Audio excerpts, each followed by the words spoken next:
qual é a importância da comunicação saudável do casal no dia a dia, conversando sobre tudo, inclusive sobre até, vocês falaram de política, de futebol, mas também sobre filhos, antes e depois de tê-los, né? Como é que foi esse processo para vocês? Como é que é o processo hoje também?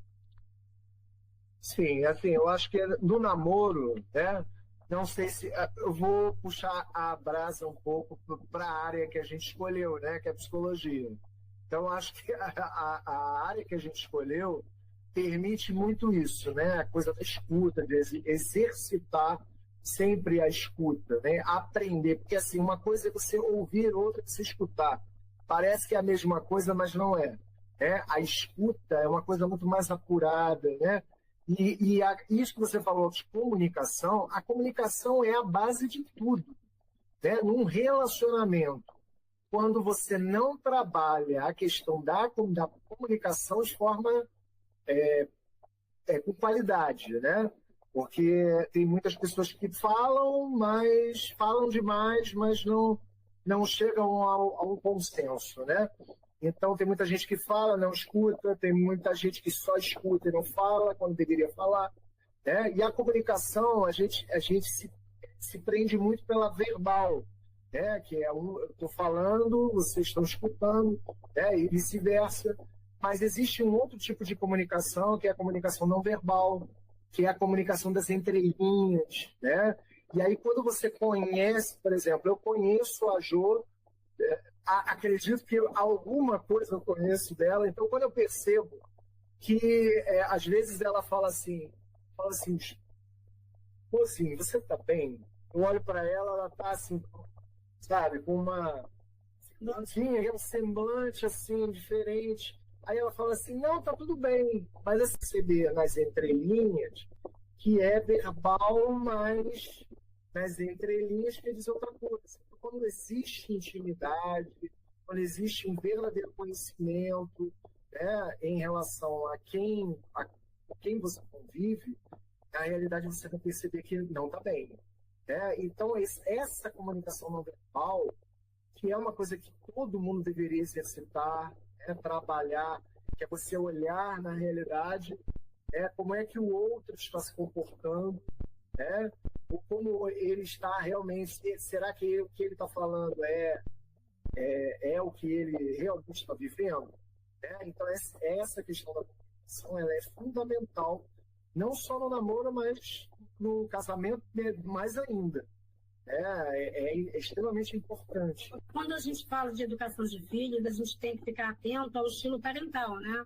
Que aí que estilo de educação está sendo promovido, né, pelo casal? Se é uma educação respeitosa, se é um autoritarismo, se é autoritativo, se são pais negligentes que não estão observando seus filhos, ou se são muito permissivos. Então, na verdade, essas nuances, a gente acaba passeando, né?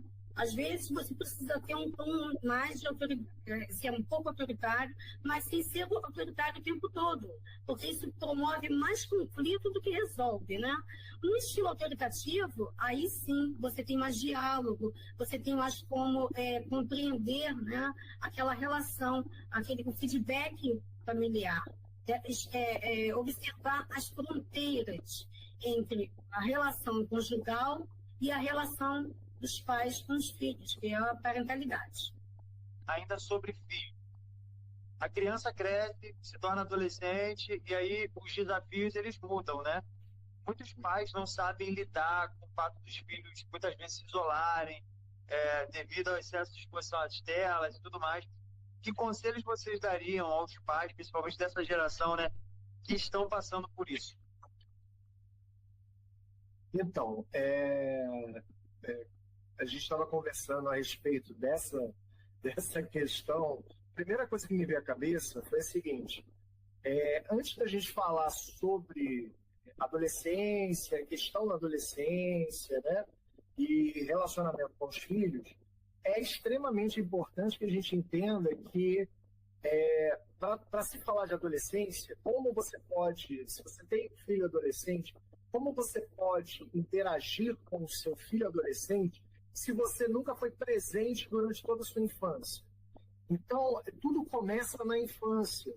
A criança nasceu, ela está ali, assim, o pai e a mãe que é presente, que sempre foi presente na vida do seu filho, tá? Quando ele chega na adolescência, ele vai passar por essa fase, que é uma fase transitória entre a infância e a fase adulta, que é uma fase realmente com muitos desafios enormes, né? Principalmente na sociedade que a gente está vivendo hoje. Né? E aí, até como psicólogo, eu escuto muito isso, né? Pais de adolescentes falando isso. Nossa, meu filho tem uma série de questões e tal. E a primeira situação que eu avalio é exatamente essa. Como é que esses pais eles foram lá durante a infância? Eles eram participativos, eles ou não, ou viviam em função do trabalho, não tinham tempo para ficar com seus filhos, porque isso é extremamente significativo. Né? Então, a questão de estar presente, né, é muito importante, principalmente lá na parte da infância.